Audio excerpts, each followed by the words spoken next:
آج نا کرامت کی بات آتی ہے تو بندے چھپنے لگ جاتے ہیں، کہتے ہیں نہیں نہیں یہ نہیں ہو سکتا۔ ایک دن ایک صاحب کرامت بیان کر رہے تھے تو بڑے جھجک کے حضور غوث اعظم، میں نے کہا تو بیٹھ مجھے بیان کرنے دے، تو ڈر رہا ہے کرامت سے ڈر رہا ہے، مجھے بیان کرنے دے، میں بیان کرتا ہوں، مجھے بیان کرنے دے۔ ملا علی قاری علیہ رحمہ نے لکھا ہے، دیگر بہت سارے لوگوں نے لکھا ہے، غوث اعظم خطبہ دے رہے تھے، تقریر کر رہے تھے، اچانک ہاتھ آگے بڑھایا تو یہاں تک ہاتھ بھیگ گیا غوث اعظم کا۔ ہاں کھول کے دیکھیں، کھول کے بات کر رہا ہوں، ہاتھ یہاں تک بھیگ گیا۔ مرید کہتے ہیں ہم نے پوچھا حضور پانی بھی کوئی نہیں، ہاتھ بھیگ گیا۔ میں چپ کر کے سبق پڑھو، شاگردوں کو پڑھا رہے، چپ کر کے سبق پڑھو۔ تھوڑی دیر گزری، چند گھنٹے تو ایک قافلہ آ گیا، سارے لوگ پانی میں بھیگے ہوئے ہیں، حضور غوث اعظم کے سامنے کھڑے ہوئے، کہا حضور آپ نے بڑی کرم نوازی فرمائی، بڑی کرم نوازی۔ وہ شاگرد کہنے لگے ہوا کیا؟ تو وہ لوگ کہنے لگے کشتی میں بیٹھے تھے تو کشتی ڈوبنے لگی، ہم نے کہا یا شیخ عبد القادر جیلانی، خدا کے فضل سے ہم پر ہے سایہ غوث اعظم کا، ہمیں دونوں جہاں میں ہے سہارا غوث اعظم کا۔ کہتے ہیں حضور غوث اعظم نے وہاں بیٹھے ہاتھ لگایا اور ڈوبتی کشتی کو باہر نکال لیا۔ اور ڈرنے لگے، کہنے لگے جناب یہ کرامت لوگ نہیں مانیں گے تو میں کہا جنہیں نہیں ماننا نہ مانے۔ ان کے کانوں کے نا پیچھے خارش ہوتی ہے جب اس طرح کی ولیوں کی بات بتائی جائے، وہ تو حضور غوث اعظم کی بات نہیں مانا۔ اور یہ کہانیاں کروانی بند کر دیں آپ لوگ۔ اصل میں ان لوگوں نے قرآن و سنت تو پڑھا نہیں ہوا، یہ بزرگ بابوں کی کتابیں پڑھتے ہیں۔ اب یہ اس طرح کی باتیں پتہ کیوں کرتے ہیں؟ انہوں نے بابوں سے یہی کچھ سیکھا ہوا ہے۔ هو الذی یسیرکم فی البر والبحر، وہی ہے جو تمہیں سیر کرواتا ہے خشکیوں میں بھی اور سمندروں میں بھی۔ ظاہر ہے کہ یہ اللہ تعالیٰ کا ایک فزیکل فینومینا آف نیچر ہے کہ آپ ٹریولنگ کر رہے ہیں، اس لیے اللہ تعالیٰ اسے اپنی طرف منسوب کرتا ہے کہ ہم ہیں جو تمہیں خشکیوں میں، سمندروں میں، اور اب ایڈ کر لیں ہواؤں میں بھی لے کے پھرتے ہیں۔ حتی اذا کنتم فی الفلک، یہاں تک کہ جب تم سوار ہوتے ہو کشتی کے اندر۔ غوث اعظم خطبہ دے رہے تھے، تقریر کر رہے تھے، اچانک ہاتھ آگے بڑھایا تو یہاں تک ہاتھ بھیگ گیا غوث اعظم کا۔ مرید کہتے ہیں ہم نے پوچھا حضور پانی بھی کوئی نہیں، ہاتھ بھیگ گیا۔ میں چپ کر کے سبق پڑھو، شاگردوں کو پڑھا رہے، چپ کر کے سبق پڑھو۔ تھوڑی دیر گزری، چند گھنٹے تو ایک قافلہ آ گیا، سارے لوگ پانی میں بھیگے ہوئے ہیں، حضور غوث اعظم کے سامنے کھڑے ہوئے، کہا حضور آپ نے بڑی کرم نوازی فرمائی، بڑی کرم نوازی۔ وہ شاگرد کہنے لگے ہوا کیا؟ تو وہ لوگ کہنے لگے کشتی میں بیٹھے تھے تو کشتی ڈوبنے لگی، ہم نے کہا یا شیخ عبد القادر جیلانی، کہتے ہیں حضور غوث اعظم نے وہاں بیٹھے ہاتھ لگایا اور ڈوبتی کشتی کو باہر نکال لیا۔ سورہ یونس کی آیت نمبر 22 میں سیم یہی چیز اللہ تعالیٰ نے اپنے بارے میں بیان کی ہے۔ یہ جب کافر جو ہے وہ سمندروں کے سفر پر نکلتے ہیں اور جہاز ان کو لے کر ہچکولے کھانے لگتا ہے، اچانک یہ بھنور میں پھنس جاتے ہیں تو پھر خالص اللہ کو پکارتے ہیں۔ جب اللہ ان کو کنارے تک پہنچا دیتا ہے تو پھر اللہ کے ساتھ شرک کرنا شروع کر دیتے ہیں۔ قرآن پاک میں یہ جہازوں کو بھنور سے بچانا اللہ تعالیٰ نے اپنے ساتھ مخصوص کیا، اور یہ کہہ رہے ہیں شیخ عبد القادر جیلانی۔ وَجَرَيْنَ بِهِمْ، اور وہ چلنے لگتی ہے اپنے مسافروں کو لے کر، بِرِيحٍ طَيِّبَةٍ، ہوا کو اپنے موافق پاتے ہوئے، یعنی اگلے زمانوں میں آپ کو پتا ہے انجن تو نہیں تھے، تو بادبان والے بڑے بڑے جہاز ہوتے تھے جن کے اوپر ایسے بادبان لگے ہوتے تھے کہ جو ہوا کو روکتے تھے اور اس کو ایڈجسٹ کر کے ہوا کے زور کے اوپر وہ کشتیاں چلتی تھیں۔ وہ آج بھی کبھی کبھار آپ کو اولمپکس میں مقابلے دکھاتے ہیں، وہ سمندر میں چونکہ ہوائیں، اچھا یہ دیکھیں اللہ نے ہوائیں سمندر میں رکھی ہوئی ہیں، سمندر میں اگر ہوا نہ چلے بس جو گیا پھر وہ گیا، کیونکہ خشکی تو بہت کم ہے، آلموسٹ 2/3 تو سمندر ہے، پھر آپ کنارے پہ لگ بیٹھے، یہ ہو گئی نہیں کہ سمندر میں ہوائیں نہ چلیں، ورنہ تو یہ نظام ہی پاسبل نہ ہوتا اس زمانے میں جب کہ انجن نہیں تھے۔ آج کل تو آپ چلے کہہ سکتے ہیں انجن آ گئے۔ وَفَرِحُوا بِهَا، اور مسافر بڑے مسرور ہوتے ہیں، خوش ہوتے ہیں کہ ٹھیک ہے اب ہم سفر کر رہے ہیں، بڑی آسانی سے حالات موافق ہے۔ جَاءَتْهَا رِيحٌ عَاصِفٌ، کہ اچانک تیز ہوا چل پڑتی ہے۔ یہ ہوا بھی اس وقت تک کمفرٹیبل ہے جب تک کہ اس رفتار پہ رہے، اگر زیادہ ہوگی تو چیخیں چھڑا دے گی۔ ایون آپ یہ ونڈ ملز دیکھتے ہیں جو بجلی بنانے کے لیے یوز ہوتی ہیں، ونڈ ملز ہوا سے جو وہ گھومتی ہیں اور بجلی بنائی جاتی ہے، جب ہوا بہت زیادہ تیز ہو جائے نا تو ان کے پر بھی ٹوٹ جاتے ہیں، ایک خاص حد تک ہی اس کو مینج کیا جا سکتا ہے۔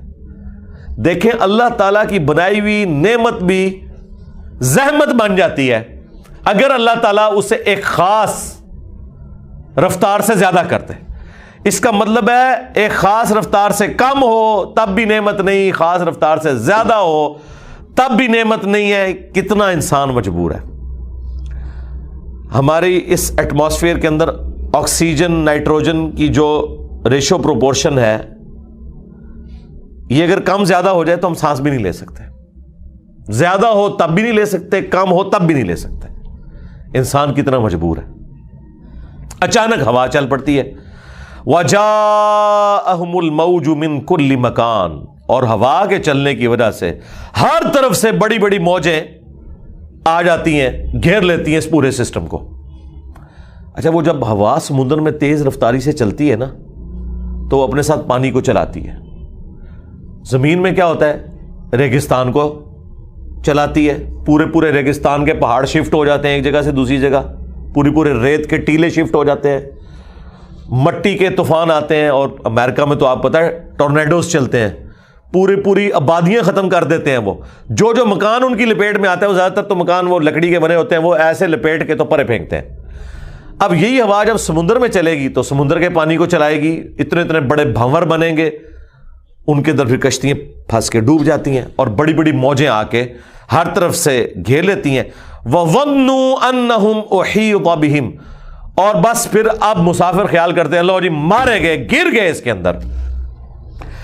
دعوا اللہ مخلصین لہ الدین، تو اس لمحے میں وہ پکارتے ہیں اللہ تعالیٰ کو خالصتاً، اپنے دین کو اس کے لیے خالص کرتے ہوئے ایک اللہ کو پکارتے ہیں. کون؟ مشرک بھی. اس وقت لات منات عزا یہ سارے بت بھی ان سے جاتے رہتے ہیں. اکیلے اللہ کو پکارتے ہیں اور کیا کہتے ہیں؟ لَإِنْ أَنْجَيْتَنَا مِنْ هَذِهِ، کہ اگر تو نے ہمیں بچا لیا اس مصیبت سے، اس طوفان سے، لَنَكُونَنَّ مِنَ الشَّاكِرِينَ، تو ہم یقیناً تیرے شکر گزار بندے بن جائیں گے.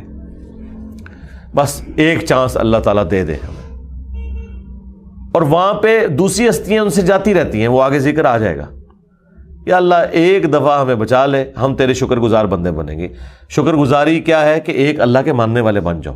توحید سے بڑی کوئی شکر گزاری نہیں ہے کہ اس اللہ کو ہی اپنا معبود مانو، اسی کو مشکل کشا حاجت روا مانو جس نے تمہیں یہ ساری نعمتیں دی ہیں، اور جب مصیبت میں گھرتے ہو اسے پکارتے ہو تو وہی مصیبت دور کرتا ہے اور کوئی نہیں دور کر سکتا. فَلَمَّا أَنْجَاهُمْ، بس جب ہم انہیں نجات دے دیتے ہیں، اذا ہم یبغون فی الارض، تو پھر وہ زمین میں سرکشی کرنا شروع کر دیتے ہیں. بغیر الحق، نہ حق. اب اللہ تعالیٰ اس کے جواب میں کہہ رہا ہے یا ایھا الناس، اے لوگو، انما بغیکم علی انفسکم، تمہاری یہ جو بغاوت ہے نا اس کا وبال تم پر ہوگا. اللہ کو کوئی فرق نہیں پڑتا. پوری کائنات اللہ تعالیٰ کی باغی ہو کے مشرک ہو کے مر جائے نا، اللہ کی توحید میں کوئی فرق نہیں آ سکتا. متاع الحیات الدنیا، ٹھیک ہے یہ دنیا کا متاع ہے، اس سے لطف اندوز ہو جاؤ، کتنی دیر زندہ رہو گے. ثم الینا مرجعکم، اس کے بعد تمہیں مر کے ہماری طرف ہی تو لوٹنا ہے. فننبئکم بما کنتم تعملون، پھر ہم تمہیں بتا دیں گے جو کچھ تم دنیا میں اعمال کیا کرتے تھے. دنیا میں ڈھیل مل بھی جائے، آخرت میں تو پکڑ ہو جائے گی. انہی آیات کے کانٹیکسٹ میں سنن نسائی کے اندر وہ واقعہ ہے اکرمہ بن ابی جہل کا. یہ ان چند لوگوں میں سے تھے جن کے بارے میں حکم دیا گیا تھا کہ غلاف کعبہ میں بھی چھپے ہوئے ہونا تو قتل کر دینا،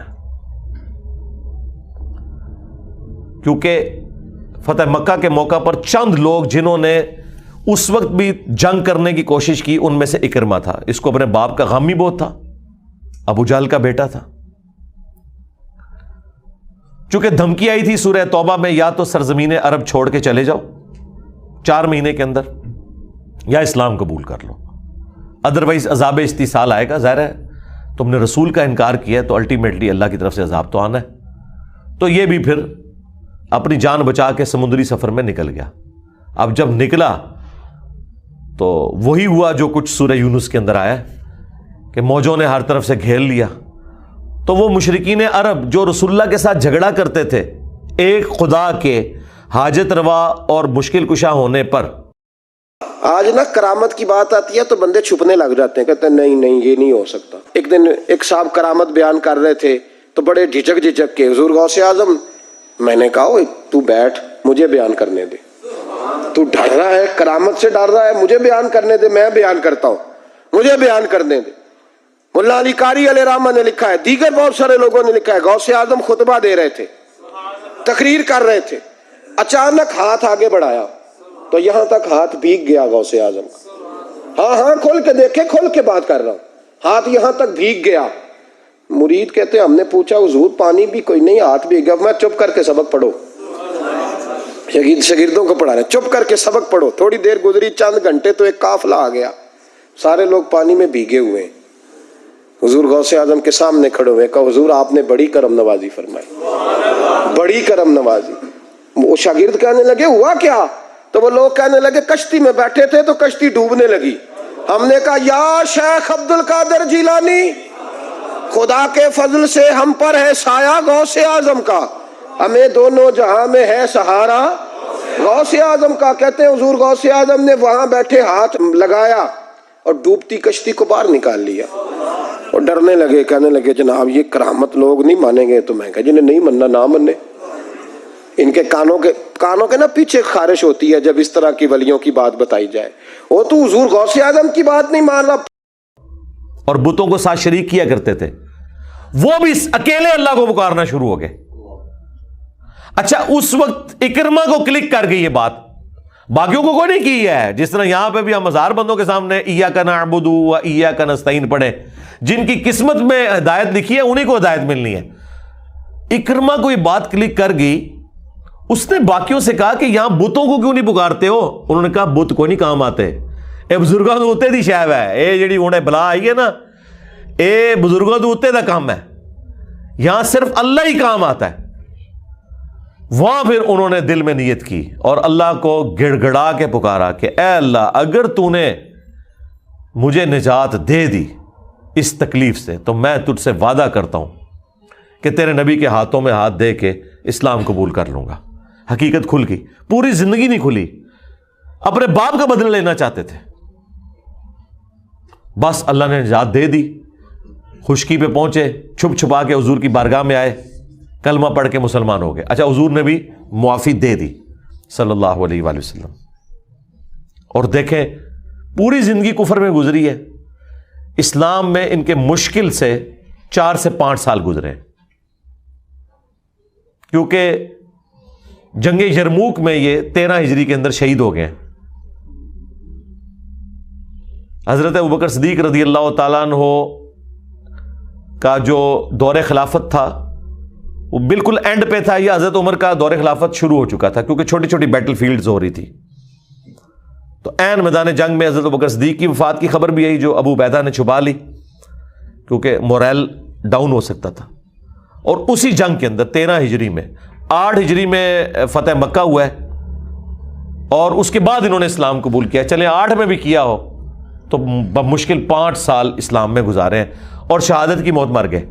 پوری زندگی رسول اللہ کے مخالف, اور سب سے بڑھ کر باپ امت کا فرعون ہے اور بیٹا ہے اکرمہ بن ابی جہل رضی اللہ تعالیٰ عنہ. یہ ہے قسمت, یہ ہے اللہ تعالیٰ کی بانٹ کہ کسی کو ہدایت مل جائے. تو یہ واقعہ سنن نسائی کے اندر موجود ہے, اور سورہ یونس کی ان آیات کے حوالے سے مفسرین کوٹ کرتے آئے ہیں تاکہ پتہ چلے کہ اس امت میں بھی اس واقعے کی برکات نظر آئی ہیں کہ اگر کوئی شخص پکارنے والا ہو نا, تو وہ جب اپنی ایکسٹریم تکلیف میں ہوتا ہے تو پھر اللہ ہی کو پکارتا ہے, پھر اسے کوئی اور نظر نہیں آتا. سیدھی سی بات ہے.